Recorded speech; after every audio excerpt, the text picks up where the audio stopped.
The humidity of the city stayed trapped behind the thick, soundproofed glass of the quiet suite, a sanctuary of marble and velvet tucked away in the mezzanine of the Grand Aurelius Hotel. Ozzy leaned back in a plush leather armchair, his worn-out sneakers resting on a hand-woven rug that cost more than a mid-sized sedan. He looked like a man who had just finished a double shift at a construction site. Hoodie faded, jeans frayed at the hem, and a beat-up canvas bag slung over his shoulder. He had just closed his eyes, savoring the first 30 seconds of silence he'd had in 3 days when the heavy oak door swung open with a violent thud. "What do you think you're doing in here?" Julian looked at his head of security. "Take Marcus's badge, escort him to his locker. He is barred from every Aurelius property globally, and find the waitress, the one who brought the water."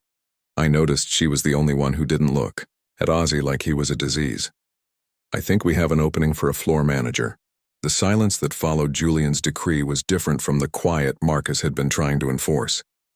This was a heavy atmospheric silence, the kind that occurs right after a lightning strike.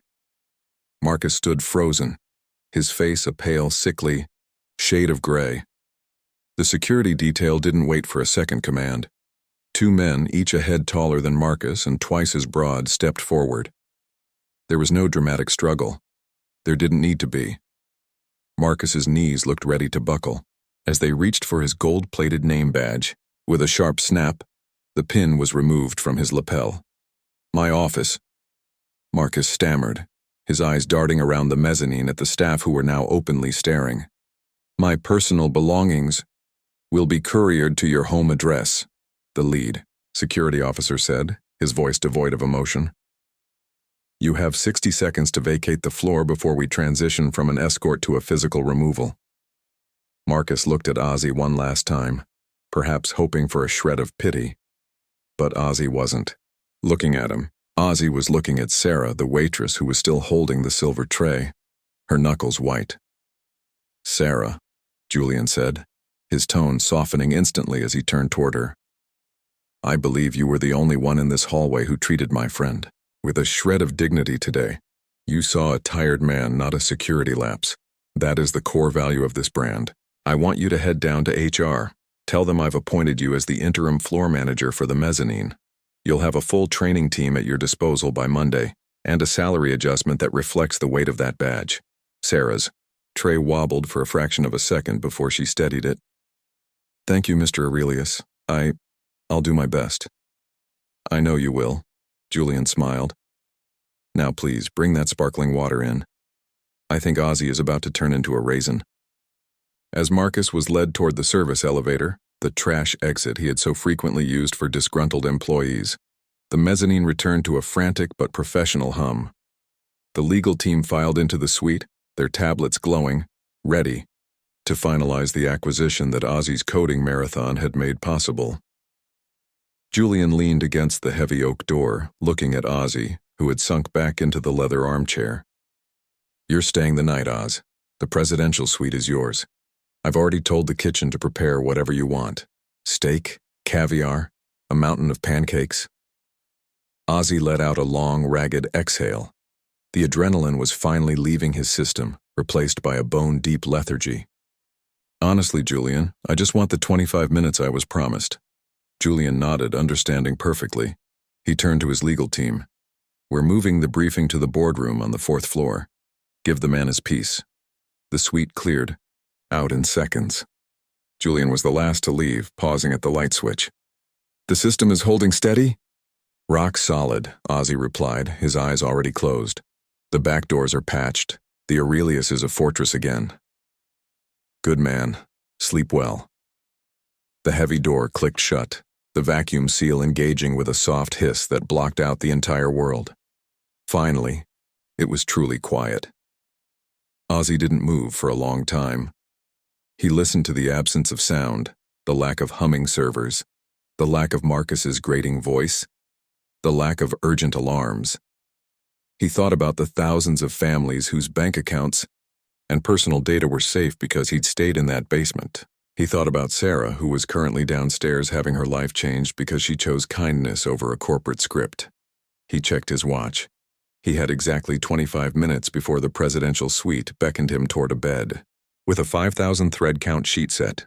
He didn't need the luxury, though. He just needed the win. He reached into his bag, pulled out a pair of noise-canceling headphones he hadn't even needed to turn on, and let the darkness take him. Outside in the hallway, the quiet suite sign glowed a steady, peaceful green. The debris had saved the Empire, and the trash had been taken out. The transition from the ghost to the guest was jarring.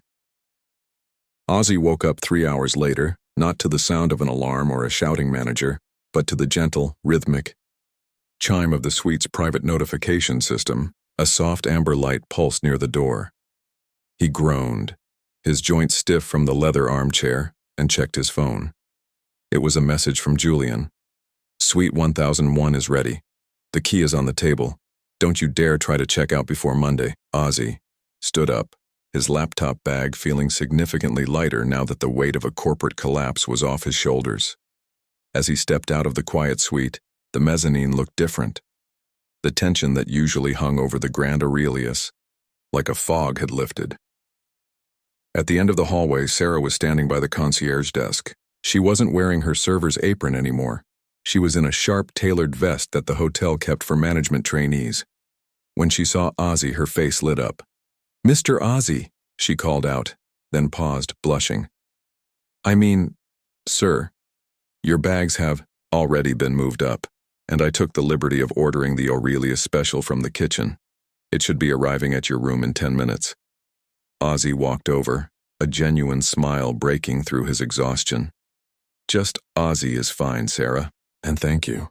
For earlier, you didn't have to speak up for the guy in the dirty hoodie." Sarah leaned in, lowering her voice.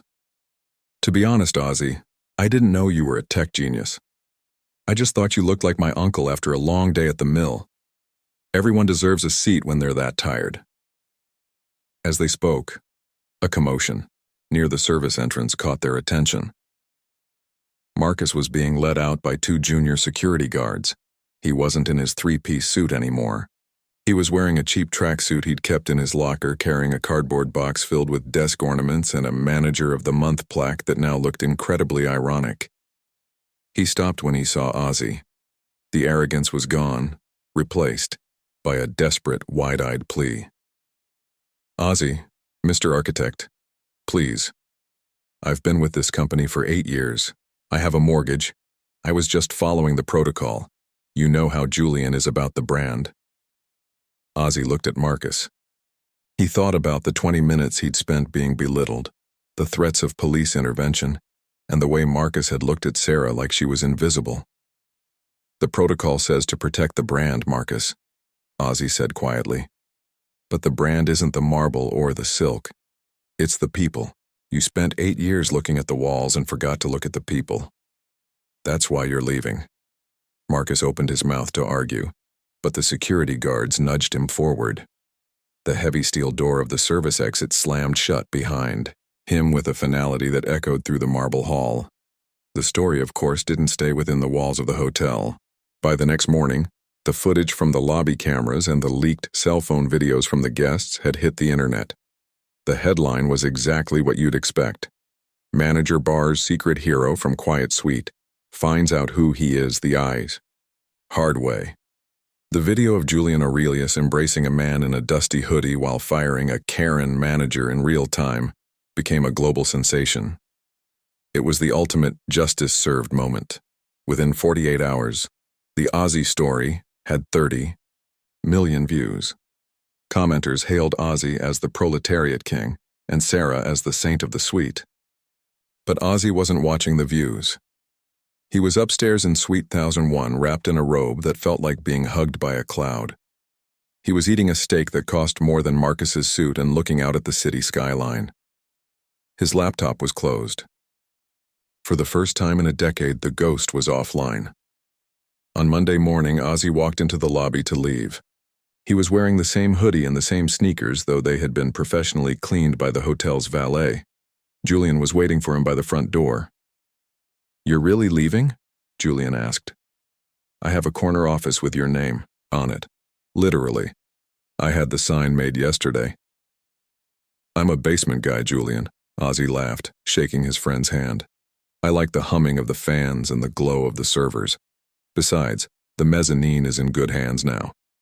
I saw Sarah handling a difficult guest this morning. She did it with a smile and a firm hand. You don't need me to stay. As Ozzy walked out into the crisp morning air, he didn't look like a millionaire or a corporate savior. He just looked like a man who knew the value of a quiet room and the power of a little respect. And Marcus? Last anyone heard, he was working at a car wash. He's very strict about the no loitering signs, but he never, ever forgets to check a customer's ID before he starts shouting. A month had passed since the doors of the quiet suite slammed shut on Marcus's career, but the echoes of that afternoon were still vibrating through the halls of the Grand Aurelius. The hotel hadn't just recovered, it had been rebranded in the public eye. It was no longer just a place for the elite to hide. It was the place where a man in a dusty hoodie saved the world, and a waitress became a leader. Julian Aurelius stood at the mezzanine railing, looking down at the lobby. For the first time in years, he didn't feel the crushing weight of the bottom line. He felt the energy of a culture that had shifted. He sent a postcard, a voice said behind him. Julian turned to see Sarah. She looked natural in her tailored charcoal suit, her movements confident and precise. She held out a simple, matte-finished card with a picture of a quiet, fog-covered mountain in the Pacific Northwest. Julian flipped it over. The handwriting was a messy scrawl that only a coder could produce. Found a new quiet suite. No marble, but the Wi-Fi is terrible and the air is perfect. Thanks for the steak. Give Sarah my best. Oz. Julian chuckled, tucking the card into his breast pocket. He always did hate the gold leafing. How is the staff, Sarah? Truly.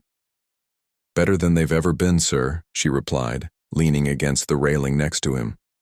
We stopped hiring based on the luxury resume and started hiring for the OZZY factor. We're looking for the people who do the work when no one is watching. The turnover has dropped to 0. The OZZY factor had become an internal legend. The story had evolved into a training module for every new hire in the Aurelius Global Network. It wasn't just a justice-served story anymore, it was a philosophy.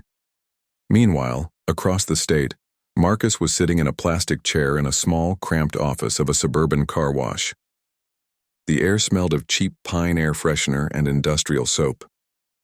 His phone buzzed, a notification from a career growth app he'd downloaded in a fit of desperation. It was a link to a viral article. Where are they now? The manager who fired a secret billionaire. Marcus didn't click it. He didn't need to. He lived the "where are they now" every time he had to scrub a hubcap. He often thought about that 25-minute window. He realized now that he hadn't been blocking Ozzy from a room. He had been blocking himself from a future. If he had just offered the man a glass of water, just one, he'd likely be sitting in a boardroom right now, toasted by Julian Aurelius. Back at the hotel, the quiet suite remained the most requested room in the building. But Julian had made one permanent change. On the small brass plaque next to the door, right under the words "Quiet Suite," he had commissioned a second line in smaller, elegant script, reserved for those who do the work. Respect is the only keycard required. The story of Ozzy and Marcus became one of those internet artifacts that never truly dies. Every few months, it would resurface on a different platform, sparking a new wave of discussions about class, character, and the invisible heroes who keep the lights on. Ozzy, somewhere, in the mountains, probably didn't even know. He was likely sitting on a porch, his battered laptop finally tucked away, enjoying a silence that no manager could ever take away from him. He had earned his 25 minutes, and a lifetime more. The story of the Quiet Suite incident didn't end with a postcard or a promotion. In the digital age, a moment of pure cinematic justice lives forever in the algorithm of retribution. 6 months later, the video was still being used as a case study in business schools and hospitality seminars worldwide. It had become a cultural shorthand for the Marcus mistake, the fatal error of valuing a suit over the person inside it. But for Ozzy, the ripple effect was more personal. He was sitting on the porch of a small, timber-framed cabin, the kind that didn't appear on any GPS. The only sound was the wind through the Douglas firs and the occasional crackle of a radio scanner. He wasn't hiding. He was just finally unplugged. A black SUV pulled up the gravel driveway. Ozzy didn't reach for a phone or a weapon. He just poured a second cup of coffee. Julian Aurelius stepped out, looking significantly less stressed than he had in the marble halls of the Grand Aurelius. "You're a hard man to find, Oz," Julian said, taking the seat next to him. "That was the point of the 25 minutes, Julian," Ozzy replied with a grin. "It was supposed to be a head start." Julian handed him a thick leather-bound folder. The board approved it. "We're launching the Ozzy Foundation. It's a scholarship and grant program specifically for unconventional talent. Self-taught, coders, back-of-house staff with big ideas. The people the system usually overlooks because they don't have the right shoes for the interview." Ozzy looked at the folder. On the cover was a stylized logo of a simple hooded sweatshirt. "You're making me a mascot, Julian. I'm a ghost, remember?" "No," Julian said firmly. "You're a reminder. Sarah is running the hospitality wing of the foundation now. She's already identified 3 Marcuses in our European branch and replaced them with people who actually care about the guests. You changed the DNA of my company, Oz. I figured the least I could do was let you change the industry." While they sat in the quiet of the woods, miles away in a sterile corporate office, a group of influencer consultants were trying to recreate the magic of the Ozzy video. They were filming social experiments, hoping to catch a manager being rude to a fake homeless man, but the public could smell the staged sincerity a mile away. The reason Ozzy's story stayed viral was that it was real. It was the raw, unscripted collision of a man who did everything right and a man who did everything for show. As the sun began to set over the mountains, Ozzy felt a strange sensation. For years he had lived in the shadows of servers and the darkness of code, fearing that if he stepped into the light he'd be judged just like Marcus had judged him. But the world hadn't mocked his hoodie or his dusty boots. They had cheered for the man who saved the empire without asking for the crown. "One more thing," Julian said, standing up to leave. "The quiet suite at the flagship? We've officially taken it off the booking list. It's no longer for Titan-level members." Ozzy raised an eyebrow. "Then who's it for?" "It's for anyone who finishes a shift feeling like they've given everything they have. We call it the Ghost Room now. No charge. Just 25 minutes of guaranteed peace for whoever needs it most." Ozzy watched the SUV disappear down the trail. He picked up his laptop, looked at it for a moment, and then, for the first time in his life, he didn't open it. He just sat in the silence, a king in a faded sweatshirt, watching the stars come out over a world that finally knew his name, but was content to let him keep his quiet.